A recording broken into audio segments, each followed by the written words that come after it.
அனைவருக்கும் வணக்கம். இந்த பதிவில் நம்ம எதை பற்றி பார்க்க போகிறோம்னு தெரிஞ்சுக்கிறதுக்கு முன்னாடி மறக்காமல் நம்ம சேனலை சப்ஸ்கிரைப் பண்ணிக்கோங்க. பக்கத்தில் இருக்கிற பெல் பட்டனையும் கிளிக் பண்ணிவிட்டு ஆளுங்கிற ஆப்ஷன் கொடுத்துட்டிங்கன்னா நான் போடுற வீடியோக்கள் எல்லாமே மிஸ் ஆகாமல் நோட்டிஃபிகேஷனில் வந்துடும். இந்த பதிவு மிகவும் முக்கியமான ஒரு பதிவு அப்படின்னே சொல்லலாம். எதை பற்றிய பதிவு அப்படின்னு பார்த்திங்கன்னா அட்சய திருதிக்கான பதிவுங்க. ஏற்கனவே நம்மளுடைய சேனலில் அட்சய திருதியை முன்னிட்டு 2 பதிவுகள் போட்டிருக்கிறேன். அந்த நாளில் ஒரு குறிப்பிட்ட உயிரினம், அதுவும் குறிப்பிட்ட திசையில் நீங்கள் பார்த்தீங்கன்னா உங்கள் வாழ்க்கையில் இருக்கக்கூடிய அனைத்து விதமான கஷ்டங்களும் தரித்திரமும் வறுமை நிலையும் நீங்கும். 16 செல்வங்களும் வீடு தேடி வரும். மேலும் 7 ஜென்மமாக செஞ்ச பாவங்கள் எல்லாமே நீங்கும்னு சொல்லியிருப்பேன். அடுத்து அட்சய திருதிக்கு நகை வாங்கணும்னு ஆசை இருக்குது, ஆனால் கையில் காசு இல்லைங்கிறவங்க செய்கிற மாதிரி ஒரு பரிகாரம் குறித்தும் சொல்லியிருப்பேன். எண்டு ஸ்க்ரீனில் லிங்க்கை கொடுக்குறேன், பார்க்காதவங்க பார்த்து பயன்படுத்திக்கோங்க.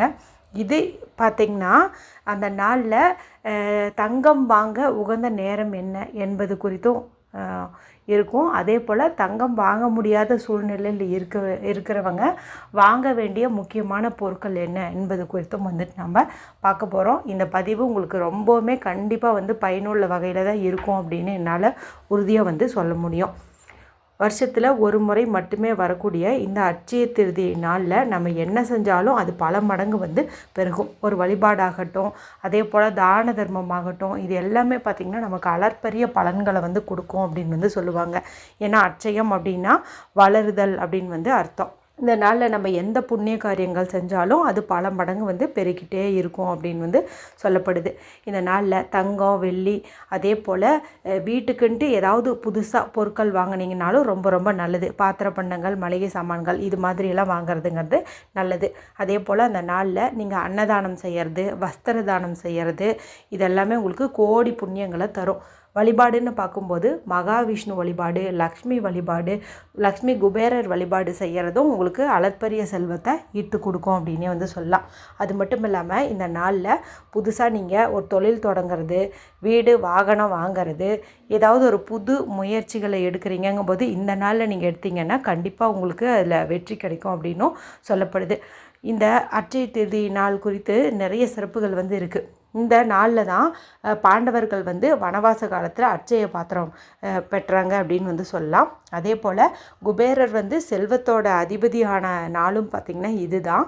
அதே போல் பராசக்தி சாகம்பரியாக அவதரித்து காய் கனிகள் மூலிகைகள் எல்லாத்தையுமே உருவாக்கி ஒரு நாள்னு பார்க்கும்போது இந்த நாள் தான். பரசுராமர் அவதரித்த நாளும் இதுதான். விநாயகர் மகாபாரதத்தை எழுத தொடங்கிய நாளும் இதுதான் அப்படின்னு சொல்லப்படுது. இந்த நாளில் இந்த அட்சய திருதியை எப்போ தொடங்குது எப்போ முடியுதுன்னு முதல்ல தெரிஞ்சுக்கலாம். அதன் பிறகு எந்த நேரத்தில் நகை வாங்கிறதுங்கிறத பார்த்துடலாம். இது பார்த்திங்கன்னா நமக்கு 19ஆம் தேதி ஞாயிற்றுக்கிழமை அன்னைக்கு மதியம் 1:33 அப்படிங்கும்போதே தொடங்கிடுதுங்க.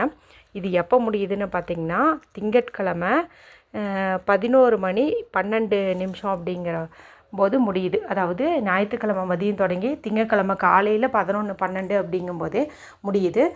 இந்த 2 நாளில் எந்த நாளில் நீங்கள் போய் தங்கம் வாங்கணும் அப்படின்னு பார்த்திங்கன்னா இந்த நாளை பொறுத்த வரைக்கும் நமக்கு திதி தான் முக்கியம். ரோகிணி நட்சத்திரம் முக்கியம்தான், இல்லைன்னு சொல்ல. இந்த நாளில் ரோகிணி நட்சத்திரம் பார்த்திங்கன்னா நமக்கு திங்கட்கிழமை காலையில் 7:53 அப்படிங்கும்போது தான் தொடங்குது. செவ்வாய்க்கிழமை காலையில் 6:15 முடியுது.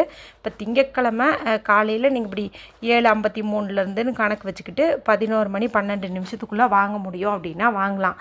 இல்லைன்னா இப்போ ஞாயிற்றுக்கிழமையே அந்த திதி தொடங்கினதுக்கப்புறம் நீங்கள் தாராளமாக போய் வாங்கலாம். ஏன்னா திதி தான் இதுக்கு முக்கியம். அப்போ திருதியை திதி இருக்கக்கூடிய நேரம்னு பார்க்கும்போது ஞாயிறு மதியம் 1:33 திங்கள் காலை 11:12 இதுக்குள்ளே நீங்கள் வாங்குங்க. இதுலேயுமே நமக்கு இந்த ராகு காலம் இருக்குது. இப்போ ஞாயிற்றுக்கிழமையில் மாலை 4:30 6 மணி வரைக்கும் இந்த ராகு காலம் இருக்குது.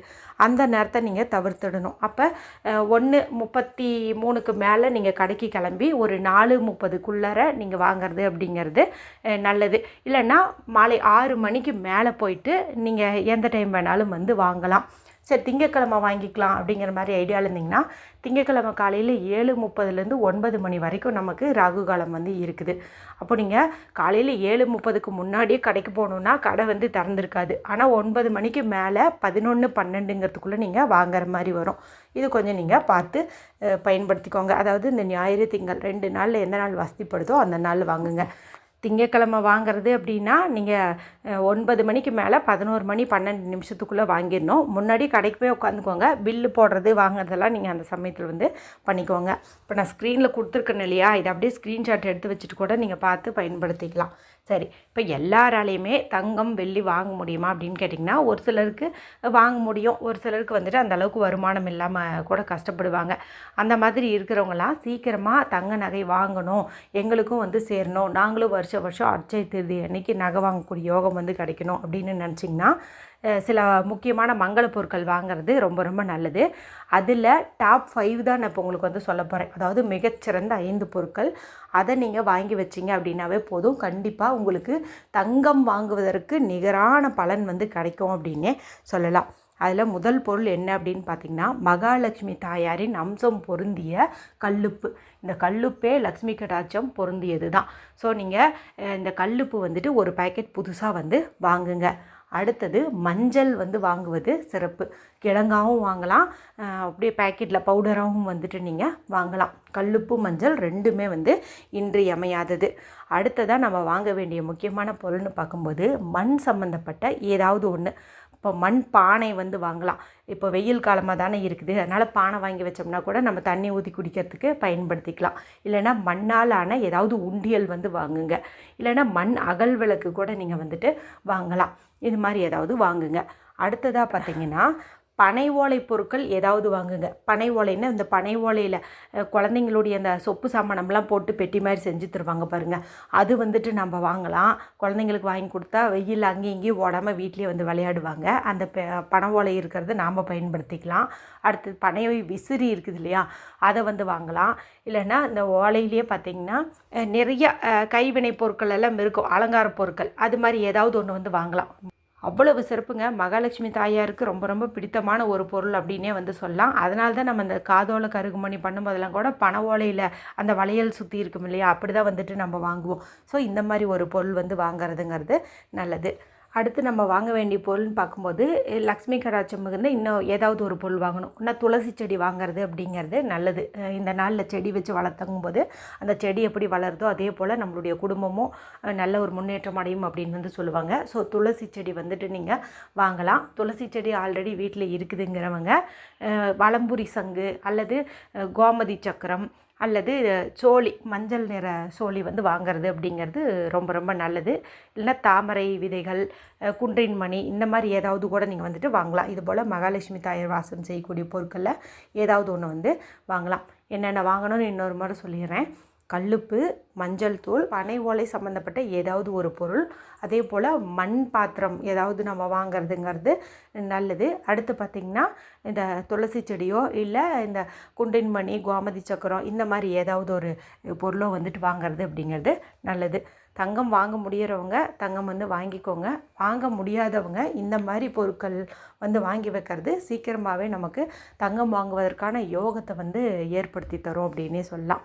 அனைவரும் செஞ்சு பலனடைங்க. இன்னும் அட்சய தேதி குறித்து அடுத்தடுத்த பதிவுகளில் நிறைய வந்துட்டு நான் சொல்கிறேன். எல்லாமே தெரிஞ்சு வச்சுட்டு அவசியமாக 1-2வது செய்யுங்க. அற்புதமாக உங்கள் வாழ்க்கை வந்து மாறும். வீடியோ பிடிச்சிருந்தால் மற்றவங்களோடையும் ஷேர் பண்ணுங்கள், லைக் பண்ணுங்கள். மற்றும் ஒரு பயனுள்ள பதிவில் உங்களை சந்திக்கிறேன். நன்றி, வணக்கம்.